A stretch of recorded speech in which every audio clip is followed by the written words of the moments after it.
अस्सलाम वालेकुम नाज़रीन, मैं हूं जमील अख्तर गौरी, साबिक director homeopathy government of Punjab health department, और आप देख रहे हैं मेरा digital channel health care establishment. नाज़रीन, आज आपके पास एक इंतहाई अहम इशू लेकर आए हैं और आजकल ये नोटिफिकेशन जो है जिसमें आज हम बात करने जा रहे हैं, ये आजकल सोशल मीडिया पे भी पोस्ट किया जा रहा है और बड़ा वायरल जो है ये हो रहा है।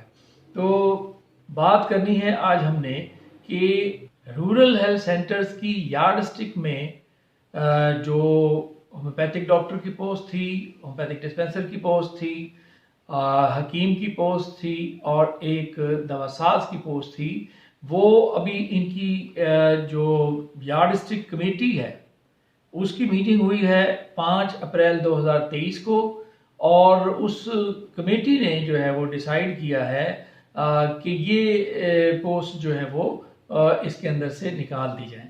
तो जो पोस्ट उन्होंने शामिल की हैं वो मैं आपके साथ शेयर कर लेता हूं कि आरएससी में रूरल हेल्थ सेंटर उन्होंने दो चीज़ों की डिसाइड की हैं, एक बेसिक हेल्थ यूनिट और रूरल हेल्थ सेंटर्स में। बेसिक हेल्थ यूनिट्स में पहले ही होम्योपैथ की और हुक्मा की पोस्ट जो है वो मौजूद नहीं है। रूरल हेल्थ सेंटर्स में अलबत्ता होम्योपैथिक डॉक्टर की पोस्ट भी मौजूद है ग्रेड 15 में, और ग्रेड 15 में ही तबीब की पोस्ट भी मौजूद है, जो कि अब इस नोटिफिकेशन के मुताबिक जो कि 18 अप्रैल 2023 को हेल्थ डिपार्टमेंट की तरफ से जारी किया गया, उसमें से ये पोस्टें जो हैं वो मिनहा कर दी गई, निकाल दी गई। अब जो आरएससी में पोस्ट मौजूद हैं वो मैं आपके साथ शेयर कर लेता हूं। एक additional principal medical officer APMO grade 19 में एक पोस्ट, ग्रेड 18 में senior medical officer senior women medical officer grade 18 में एक पोस्ट है, और कंसल्टेंट गायनेकोलॉजिस्ट या ऑब्स्टेट्रिशियन या फिर पीडियाट्रिशियन, ये एक पोस्ट ग्रेड 18 की ये मौजूद है। मेडिकल ऑफिसर ग्रेड 17 में 3 होंगे, और वुमेन मेडिकल ऑफिसर ग्रेड 17 में ये भी 3 होंगी, और डेंटल सर्जन ग्रेड 17 में 1, फार्मासिस्ट ग्रेड 17 में 1, admin and finance officer grade 17 में 1, ऑपरेशन थिएटर टेक्नोलॉजिस्ट ग्रेड 17 में 1 पोस्ट होगी, मेडिकल इमेजिंग टेक्नोलॉजिस्ट ग्रेड 17 में 1 पोस्ट होगी, मेडिकल लैब टेक्नोलॉजिस्ट ग्रेड 17 में 1 पोस्ट, चार्ज नर्स ग्रेड 16 में 6 post, 6 post, lab technician grade 12 में 1 पोस्ट, लेडी हेल्थ विजिटर या जो जूनियर टेक्नीशियन भी कहलाती हैं, मिडवाइफ ग्रेड 9 में या ग्रेड 12 में 4 पोस्ट, वैक्सीनेटर या जूनियर टेक्नीशियन आप कह सकते हैं ग्रेड 9 में 1 पोस्ट, और डिस्पेंसर जूनियर टेक्नीशियन में आता है, या ड्रेसर ग्रेड 9 में ये 5 पोस्ट हैं इसकी आरएससी में। एक्सरे असिस्टेंट जूनियर टेक्नीशियन ये ग्रेड 9 में 1 पोस्ट, और फिर कुछ पोस्ट हैं जैसे वार्ड सर्वेंट है, माली है, स्वीपर है, सैनिटरी वर्कर है, चौकीदार है, ये उन्होंने रखी हैं, आउटसोर्स कर दी हैं, ये ग्रेड 1 की पोस्ट होंगी। और ये इसमें जो वार्ड सर्वेंट है वो 4 पोस्ट हैं, माली की 1 पोस्ट है, और स्वीपर और जो सैनिटरी वर्कर हैं वो 5 पोस्ट हैं, और चौकीदार और सिक्योरिटी गार्ड ये 4 पोस्ट हैं। तो इसमें कहीं भी होम्योपैथिक डॉक्टर की पोस्ट नहीं है, और ना ही इसमें हकीम की पोस्ट या तबीब की पोस्ट मौजूद है। दवासाज की पोस्ट भी निकाल दी गई, और इसमें से डिस्पेंसर होम्योपैथिक डिस्पेंसर की पोस्ट भी निकाल दी गई। तो ये एक माफिया है जो 2016 से जो है वो काम कर रहा है। 2016 में इन दोनों शोबों पे बैन लगाया गया, और वो बैन आज तक चल रहा है।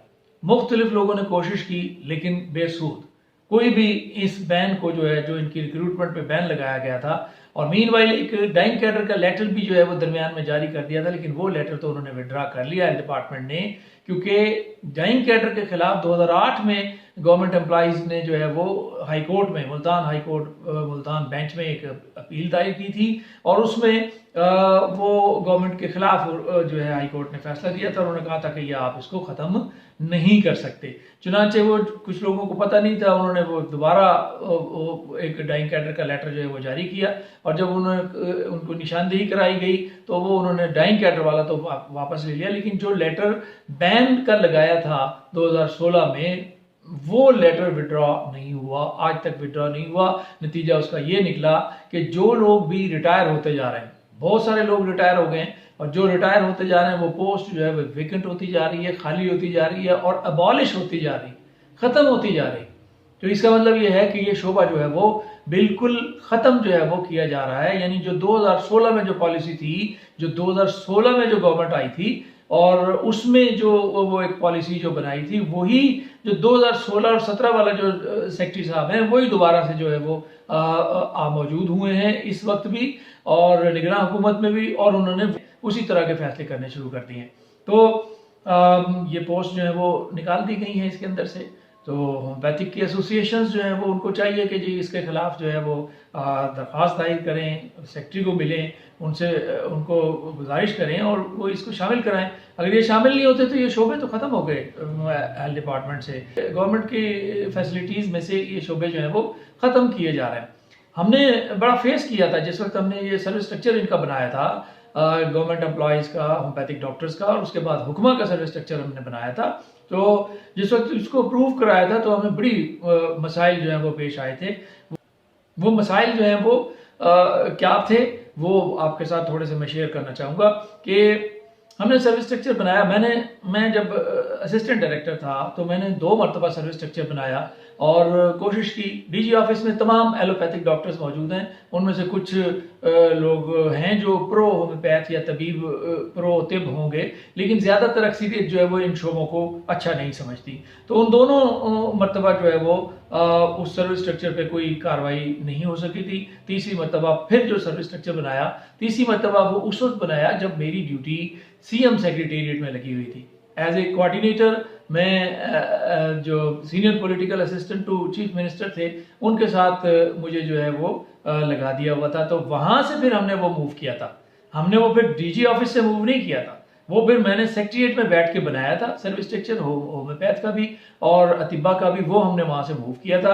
लेकिन वहाँ पे भी फिर जो है वो हमें बेशुमार रुकावटें जो है सेक्रेटेरिएट के अंदर जो है वो पेश आईं, और कभी उठा के इधर फेंक दिया जाता था, कभी उठा के उधर फेंक दिया जाता था, कभी कहा जाता था ये डेजिग्नेशन आपका सही नहीं है। अच्छा, वहाँ पे जो लोग बैठे थे वो उन्हें जो है वो होम्योपैथिक के साथ या तिब के साथ जो है ना मेडिकल का लफ्ज़ जो है वो बर्दाश्त नहीं होता था। वो कहते थे नहीं, ये जो मेडिकल का शोबा है ये तो मेडिकल से रिलेटेड है, जो एलोपैथिक का सिस्टम है वही मेडिकल कहला सकता है, जबकि ये इनका मेडिकल से कोई ताल्लुक नहीं है। तो मेडिकल ऑफिसर जो है ना होम्योपैथी का नहीं हो सकता, तिब का मेडिकल ऑफिसर नहीं हो सकता, इसको काट दें। हमने वो काट दिया था।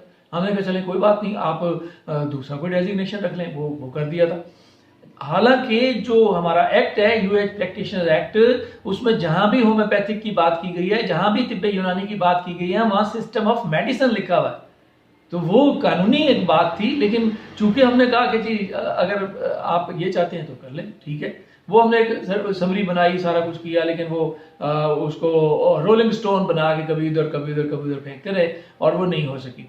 बिलाखिर फिर जो है वो सर्विस स्ट्रक्चर बनना था पैरामेडिक्स का। मैंने इनकी एसोसिएशंस को कहा कि चलें आप पैरामेडिक्स हैं तो नहीं, लेकिन आप चाहें जाएं उसमें जाके और उसमें शामिल होकर देखने की शामिल होने की कोशिश करें कि शायद आपको उसमें शामिल कर लें। तो ये एसोसिएशन वाले जब स्पेशल सेक्रेटरी को मिले तो उसने यही कहा कि ये आप पैरामेडिक्स नहीं हैं, आप खुद अपना मेडिक्स हैं, तो आपका इंडिपेंडेंट सर्विस स्ट्रक्चर होना चाहिए, ये तो इसके अंदर तो आप शामिल नहीं हो सकते।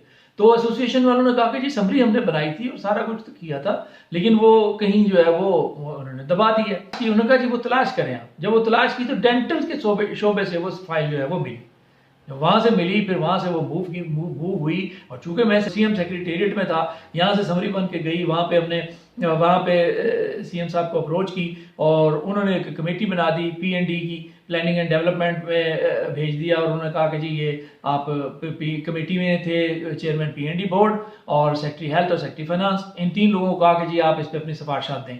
तो जब वो पीएनडी बोर्ड में गया, ये जो फाइल गई, तो वहाँ पे भी कुछ लोग जो थे वो प्रो होम्योपैथ जो है वो मौजूद थे। तो वहाँ पे जो साहब थे उन्होंने मुझे फ़ोन किया, फिर उन्होंने मुझे फ़ोन किया कि जी आपकी फ़ाइल आई हुई है और आप आएँ, आप हमें इस पे आप हमें जो है वर्किंग पेपर बना के दें ताकि हम मीटिंग कराएं। अच्छा, मुझे फिर मौका मिल गया। फिर अच्छा, वो जो एडिशनल सेक्रेटरी एक थे एडमिन के, वहाँ पे वो हमारा साथ देते थे बड़े।